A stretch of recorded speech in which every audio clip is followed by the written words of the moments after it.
Well, the new sprint format for Italia Sardinia meant that I guess we had to condense down all the drama into less kilometres as well. It's been a very dramatic first 2 days in the Italian round of the WRC. And let's start off with the big hitters. Thierry Neuville out, went off the road, not damaged to the car, but was an unrecoverable car. He'll be back tomorrow trying to get the full 12 points. Meanwhile, Elfyn Evans leaves the day with 12 points, coming across in 4th position.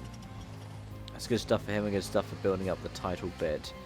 In addition to that, behind him in 5th is Gregoire Munster, who is 10 seconds clear of WRC2 leader Sami Piari, which is good considering the issues that Munster's had over the course of the event so far. And it's good for him in terms of just building up his confidence. Adrian Fourmeux had to retire for mechanical issues. Similarly, so did Taka Katsuta, who was running in the podium places. Now in 3rd place is Danny Sordo. And, I mean, Danny is a previous winner here. He won twice in a row, beating Oyt Tanak quite famously to the first of those 2 wins. And, yeah, he's managing to keep on the podium at the moment. He is 2 minutes off the lead, but he's doing exactly what the team need him to do. Bring the car home, salvage the points, and yeah, it's going well for Danny in those senses. Oyt Tanak in 2nd had various different issues over the course of the rally, including losing his hybrid on the Friday, but he still manages to, much like in Portugal, stay close to the rally leader. And much like in Portugal, it's Sebastian Ogier.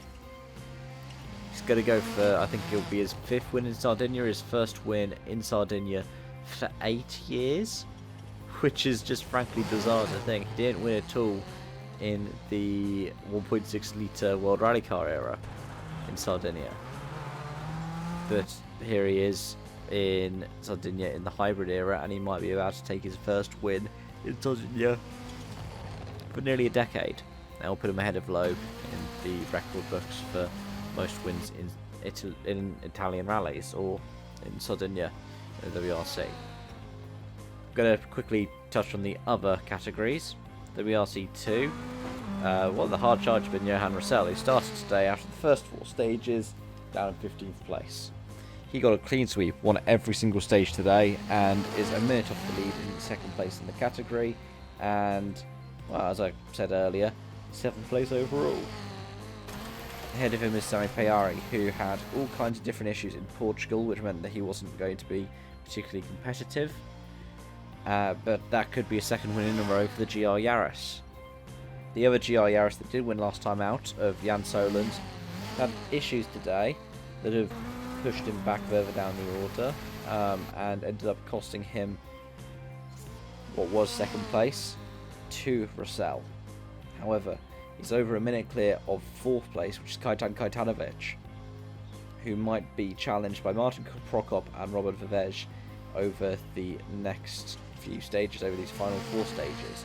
And it's really funky because in the top 10 you have 1 Fabia Evo for Dapra, you have 6 Fabia RSs, but despite all of that, the top 3 are not Fabias.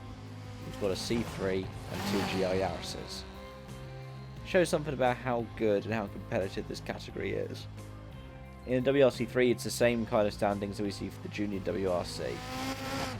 Because, well, I mean, some people aren't registered for both, so Gerardo Rossello is not, and Andre Martinez is not. But the Renaults are all out. They all started Saturday, but over the course of Saturday they all dropped out one by one by one. I don't have any records to say why it's happened, but what could have been a good event for them to pick up their first win in WRC3, the first WRC class win for Renault in a 4-wheel drive car, it's not going to happen here. Diego Dominguez has performed really well over the course of this event and inherited from other drivers' misfortunes. That includes Romain Jurgensen having to retire after an incident in a road section, broke a wishbone. There was also the 90-second time penalty that Ali Turkin picked up for having to do roadside repairs. Some people had even worse issues. So one of those examples is poor Eamon Kelly, who ended up with engine issues. What it's meant is the top rally start entry is Max Smart. Smart and Fair are in P3 in the class. They're 20 seconds behind Ali Turkin going into the final day, and a minute 22 off the lead. The Broden is in 4th, and the Myers are in 5th. In WRC3, and for that matter in JWRC as well. Let me know your thoughts and any kind of reflections in the comment section down below. Thank you so much for watching, and I hope to see you again soon. Bye for now.